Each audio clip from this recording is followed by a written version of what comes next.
that we can set that position up better. Yeah, totally So agree. It's an exciting area.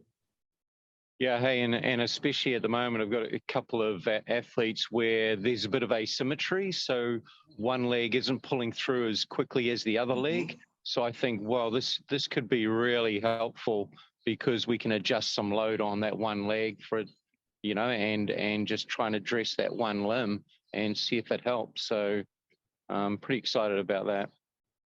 Yeah, and if that athlete doesn't have something physical going on, and I've had that issue before with some of my athletes in the past, it's typically something that's neurological. Their neuromuscular connection just is delayed in some way. So using this product helps them to be able to connect that chain better. Yeah, and I think one of them did have a previous hip flexor issue some years ago, and I think they may have developed a compensation around that. And so looking for this to try and help bring that back to her normal, I guess. Yeah. Yep, it'll do it. Yeah. Do you see that a lot at your level too? Have you thought about that, Coach, about that from a bilateral difference? Well, you know, pretty much every one of my athletes has some level of that. Right. And that's kind of, you know, more habitual than anything because that's the way they've been running their whole life. But with the testing that we do, we find that there is an imbalance. Sometimes it's greater on some athletes than others, but there's always a little something in there. But these athletes, when they put these pants on, they're able to feel, you know, that imbalance. They're able to connect to it a little bit better, which is great for me because it's a hard thing to fix. Yeah. Barry, something I just want to connect with Dennis said is, you're right. When a foot is on the ground or in a block, they have a point of reference to understand force or movement because they're stepping on something. But when it's in the air, they don't. It's a 3D motion, right? And a lot of people disconnect when you're talking about, you know, mechanics in the air. And it goes back to what we were doing with that. We talked about with that baseball pitcher. You know, because everything's going on to the front, he's got no idea what that leg's doing really in the back. He didn't know where it was, didn't know how as extended it was. And what you said there just really resonated with me about probably, Barry, there's a lot of sports where things are happening in the air. I mean, think of basketball and volleyball, even emotions where there's jumping and a skill happening, high jump, where EXOGEN puts a cue that can be probably really beneficial because they're not used to having a cue there. Yeah, right. totally. I'll give you an example. Excuse me. I'll give you an example in my coaching, right? The two best sprinters that I've ever coached in my entire career is Justin Gatlin and Sha'Carri Richardson. Both of those athletes have had the best lower body control of any athlete I've ever seen. Now that's just two. Now just think if I could get 2 more or 3 more or 4 more athletes that I could possibly develop with that same type of airtime control. Now, all of a sudden, we're in a whole nother stratosphere of coaching because now I have, you know, 2 or 3 Sha'Carris and 2 or 3 Justins. Yeah. But the thing in their careers is, you know, they're able to have great technique because they have great body control, especially when their legs are in the air. You know, they have 0 wasted movement. And with this product, you know, I'm going to attempt to be able to have an entire team that has that same type of awareness. Yeah, I totally agree. But gee, I'm gonna have to go now. But gee, I'd love to just touch base at, you know, as I'm experimenting with stuff and maybe keep in contact somehow and at least let you know how I'm progressing and maybe swap stories and whatnot. We'll definitely we'll help make that connection happen, Barry, and good luck and good morning. It's 2 a.m. I forgot it's 7 a.m. in New Zealand. Yeah. Cheers, Joe and Dennis, and thanks very much. All right, All right, guys. Great stuff. Have a good session, mate. We'll talk soon. Okay, so this is kind of free flow, you guys. If you got a question, just, you know, put your hand up, and we've got a small group. Nicholas from Canada, Sean from the UK, Sai Sports, also UK, Joel, yeah, anybody, Freddie, Tommy from Finland. Tommy, you're also evening time. Any questions? Hey, greetings from Finland. Hey. How you doing? I'm really good here. It's evening time here. It's about 8 p.m. almost. And yeah, great. It's great to hear you, Dennis. Great to hear you, Joe, always. Great to see Eugene there. It's like I have heard so much today, so I don't have any specific. I could ask something about maybe the how you would use it for if your athlete leaves from the starting blocks, and how you would use it there, and then when the athlete rises up and then rolls in the end would be really interesting to. But it's quite specific, I think, for now. But there are many things because I have so many athletes using it, from MMA fighters to boxers, still swimmers, still ice hockey players. So, and like everything you said here, it can be like combined to any sport in the way you described your feelings. So, like that's why I'm here. Amazing job and amazing product. Well, I feel you, Dennis. Like what you said, those are the right. We know it. Those are the things that this product can be used on. So perfect. Loving this. Thank you. Thanks. But coach, there is now this is, and I actually don't, I know enough about sprinting to know where to start, but from your perspective, and Tommy, I think you did touch on something, blocks and starts, because we get asked about this a lot. And I'm going to give you 3 scenarios, coach, and maybe you can comment on that because I think it would help. It would even help me. This is a learning experience for me. The legs, the back coming out, sort of the shorts, the top, or the arms. Now, yeah, kind of. Now, and the static. Because these things happen. Like if you put the top, because the legs are the load in the start is the upper body, right? That's the heavy part. That's the part coming out. So if we want to make that motion harder and more explosive, I tell people put the top on and load the top, either pulling you down forward or from the back. You've got to lift and come out. But that's because that's the load pushing out the legs. But it's not necessarily what mechanically is needed. So would you, like even in a general thing, the top, a good place to start, the legs for those first steps, or the arms? You know, where would you start with that? And maybe we missed something completely. But just give a sort of an overview of the start and what you know about mechanically that certainly we don't. Well, let's kind of rewind things a little bit and put a human being in a pair of blocks, right? And imagine them being in the set position. The blocks for me is one of the most, critical areas of the race for me. And it's one of the best areas that I like to coach. But I look at it like this. There's 3 separate components. One would be the lower body, from the hips to the ankle, right? Or to the foot. The second would be the torso, and the third would be the arms. Now, as a coach, each athlete is pretty much going to have some different issues. There's a lot of commonality that happens that athletes commonly make the same mistakes. But once you pass that point of what's commonly done as a mistake, and you're trying to work on a specific thing for a specific athlete, let's just take the lower body, the first half of the body, from the hips back. With me, 2 things are going to happen in that area. One, the athlete is going to load the quad to push up out of the block. The second one is going to be from knee to ankle. That angle right there is going to cycle up and then forward. So it's going to kind of circle like a little loop, right?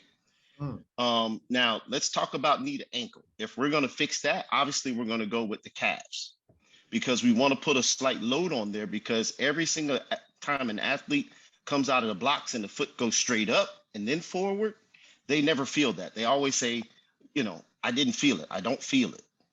But if you put 100, 150 grams on there, the athlete is now all of a sudden going to be neuromuscularly connected to that part of their body, and they're going to feel that cycle because now it's heavy. You see what I'm saying? Yeah. Now, to fix that, I would use obviously the calf sleeves. Now for the hip area, that area is what you want to do, and that's what I call knee to hip. That area in the set position needs to literally go forward and not be able to push up out of the blocks. Now you have some issues there because, you know, most athletes push up because they're not strong enough to push forward, right? But if you kind of teach an athlete the direction that they're supposed to go, now all of a sudden, you know, they'll get stronger with a new position that they're pushing, right? Yeah, So yeah. with the pants, you probably would want to go with, and this is where I'm going this year, in the next couple of weeks actually, is we're going to load the quad and we're going to load the glute with the weight. Yeah. So we can be able to offset those two things. So an athlete that is already apt to pushing forward with the glute will already have that weight there, so that now they can be a little bit more connected to it. The athlete that I have that pushes up out of the blocks, I'm going to load that quad so they'll be able to feel that weight. So I'm going to be experimenting here in the next couple of weeks with my athletes to see which position each athlete will have to have in order to fix an issue that they may be dealing with. But I tell you straight off the top that 90% of my athletes will be wearing calf sleeves coming out of the blocks because most of them cycle high. Now, that's really interesting. This is something I've always wanted to talk about with a coach, because like I said, I know the product and I know what's going on mechanically, but the priority list is different. I don't have enough experience to know that priority list. Do you think that same knee to ankle problem you talked about is seen in the amateur athletes as well, or younger athletes? Is it, or does it show up? It is rampant. Okay. It is rampant. It literally is so bad in our sport that that's one thing that I teach. And, you know, I always teach my athletes, don't worry about reaction time. Worry about the direction that your body is going out of the blocks. Every other athlete is worried about reaction time. Yeah. So that little piece right there where the other athletes are cycling up and my athletes are coming straight through, right? Yeah. We're winning the race at 3 meters every time. Yeah. Now, interesting. Just go back. You said something earlier and I think it was in one of our chats, and it was also in the webinar. You said, and you talked about the arms. A lot of people are coming to us to talk about that drive, that explosiveness, and people do a lot of work with the arms because, as you said, they're thinking about exploding. But you said there's so much happening, and I thought this was interesting. You said there's so much happening so fast at the start that most people don't even know where their arms are in sort of the connection. Maybe you could share a little more, because I don't think the secret for people is say, oh yeah, I'm going to start loading the arms. There's more to it than that.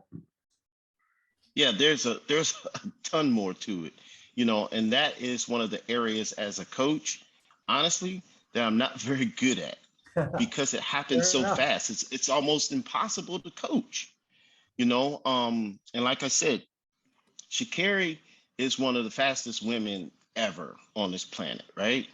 But her start is not very good, but it is a direct reflection, in my opinion, on her arm swing, because her arm swing, it is like straight like this when she comes out of the block. She's not quite using them, you know. So your arms, you know, whether you're coming out of a block or whether you're in a running position, you know, the arm swinging up is going to give you lift.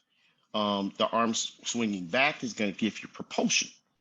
And it's the same thing when you're coming out of the blocks, you know. But if you're running, you know, with straight arms going down the track, then you got to kind of generate, you know, lift, and you got to kind of generate forward movement with something else, because you know you want to get down the track. Your body's got to figure out a way to do it. So the arms are super, super important. But to me, that's the most difficult thing to teach, because, you know, one, they never push on anything. So the athletes are not connected to arms at all. They just don't know what they're doing. Yeah. You know, so it's an ever growing and changing environment to be able to coach athletes, to be able to get their arms moving right. Now, Sha'Carri, first 40 meters, she doesn't know where her arms are. The second part of her race, oh, she's flawless. She gets connected to it very quickly. But in that first 30, 40 meters, she doesn't know what she's doing. You can, and it's funny, You you know- watch those YouTube videos of a race, I can see that, and it's that stiff motion in the arm, but then you see the legs, and it's incredible because, like you said, Yep. you can see it's like, I know what I'm doing, but I don't know what to do with these things. You know what I mean? You can, and it's Right. incredible. And with And her, what happens to her is when she's coming out of the blocks, because she doesn't use her arms, she runs up and down for the first 30 meters. right? And that's why she doesn't get very good acceleration. And she's usually middle of the pack, you know, at about 30, 40 meters, And because she has the least acceleration. Her body's just not functioning properly. But we'll fix that this year. Hey, I'm 100% excited because now I'll tell you what, I'm going to be thinking about this nonstop. And when I'm there on the ground, you and I are putting together a program, and this will be a secret program. We will share it after we get the result we want, but we're gonna nail this. I'm telling you, that's what we're gonna nail this. Yeah, you gotta keep it secret for at least a year. Yeah. That one's like I said. Let me get ahead of the pack. This is a problem. See, this is why I got in this field. And I mean, I've been doing so long, I don't get high level movement problems coming. This is something I'm going to work on directly with you. And I've got some ideas already, but yeah, but we'll learn through it together. Yeah. Yeah. Like, we might let you know about it after the World Championships. There you go. Yeah. There you go. But okay, Tommy, go ahead. Perfect, because it's the static where you start. It's static, and then you have to move. That's why it's really interesting, because different sports will use it differently in their, like, the skill what they are in competitions. So it's so different. In swimming, you start in the same way, but then you just glide. But in sprinting, it's so different, and in team sports, so different. In some skiing, some races, it's so different. So that's why it's really interesting from the static or from the movement, how you would use the product. And that's why I asked a little bit about the static posture, and then you just go. And thanks for answers. Perfect. Yep. Just responding to Nicholas, he had to jump off. Nicholas works with a bunch of sprinters on the west coast of Canada as well. I'm just going to say hello to him. Now I see, Freddie, you have a hand up. You've got a question, mate. Please join. Yes. Yeah. Good day, gentlemen. Yeah, my name is Freddie Glover. I'm the sprints and hurdles coach at Southern University in Baton Rouge, Louisiana. Oh, wow. Yeah, man. Coach Dennis, man, I'm a huge fan, man. So when I got the email that you had a web seminar, I had to get on. Yeah. Thanks, man. It's good to meet you. Yeah, all right. Well, I had I'm sure we crossed paths somewhere. Oh yeah, definitely. But I had a question about blocks, which you were just speaking on. As far as placement and how some of you kids or your athletes would cycle out of the blocks. Are there some cues that you give your athletes like to avoid that from happening? Because you do want to have like a low heel recovery, correct? And push. Yes, you do want to have low heel recovery. That's right. Absolutely. Right. Well, so to avoid go ahead. Oh no, I was going to ask to avoid them from doing that. What kind of cues do you give them? Well, first of all, you kind of got to, and I'm sure you know your athletes very well, but some athletes aren't strong enough to have good start mechanics, and you kind of have to identify that. Secondly, the athletes that are strong enough to have a really good start, okay, you have to kind of start in their brain. Like I'm a teaching type of coach, and the cues that I use with my athletes is, if let's just say you have an athlete that's in the start position, right, in set position, I tell them that their lead leg, that knee, has a bar that comes straight across the lane, right? And that their leg behind them cannot go above that bar. So it's kind of giving them a visual, right? But something that they can kind of almost feel. And have them, when they come out of the blocks, try to keep their heel below that bar that's going through that knee. You understand what I mean? Oh yeah. That make a lot of sense. You feel me? Now, I mean, I've made a lot of stuff up over the years, but one of the things that really worked well for me is, you know how you can get like a bottle of water, right? And you know it has the little plastic top on it. Uh-huh. Believe it or not, I take that little plastic cap, right? And I put it pretty much right about where halfway through the shin of the lead leg, right? And Okay. I put it on the opposite side of the blocks of the leg that's coming through. Let's say the left leg is in the front and the right leg is in the back, right? So I put the cap in front of the right one that you want to drag to come through. Right. And I tell the athlete to sweep through that bottle cap. Oh yeah. Oh yeah. Toe drag. Yeah. Now, it sounds crazy, but it has worked for me. Right. Now I've You know, had some and the athletes kind of make it like a game on who can hit it the most. So would that then create like a rush? Like after that sweeping motion, would they rush to put it down quick as well? Yes, you want it to be down. Now, if you can get an athlete to have a very, very low parabola coming through the block, right, they're going to put that foot down fast. They're not going to be able to drift it more than, say, 3 inches past the starting line. It's going to come down really fast. But you want it to come down fast because you want that shin angle to be forward when it lands. Correct. Okay. It make a lot of sense. I mean, but again, it's just things that I've come up with that help my athletes. You just got to kind of be creative there because you got a lot going on, you know, coming out of a pair of starting blocks. There's a lot of moving parts, and how you approach it may be different than how I approach it, but we're trying to get the same thing. Correct. Very technical stuff, guys. It went a little beyond my level, but Freddie, thanks for the question. Anything else you're thinking? I mean, please, we've got how many? We've got a few more minutes, Eugene, right? Yep. We've got about 5 minutes to go. Yeah, if there's anything else specific or, yeah, I mean, you guys are neighbors, but take the chance right now. You've got them on the line, and I guess you're probably on same time zone, right? Louisiana, Florida, maybe within an hour. I think he's an hour behind. That's right. Oh, cool. Maybe when I come to Florida, Freddie will get a chance to connect as well. Hey, that sounds good to me. Yeah. Any opportunity to go to Florida. I've never been to Louisiana, and it just, one thing I think is the food is worth the visit. Yeah, I might have to go with you. Yeah, let's do it. A road trip. We can hit LA. There's a few schools. I think there's a plan in place, Freddie, and you started it. All right, that sounds good to me. All right, well, let's stay connected and talk about that. You guys, I think, Freddie, if there's something else specifically you wanted to ask or not, or if not, I think we're going to kind of wrap up. We've been, Dennis, you've been so gracious, but Freddie, again, is there anything else or anybody else? One last question or thought or comment? Well, real quick, I'm really interested in what you were talking about as far as airtime.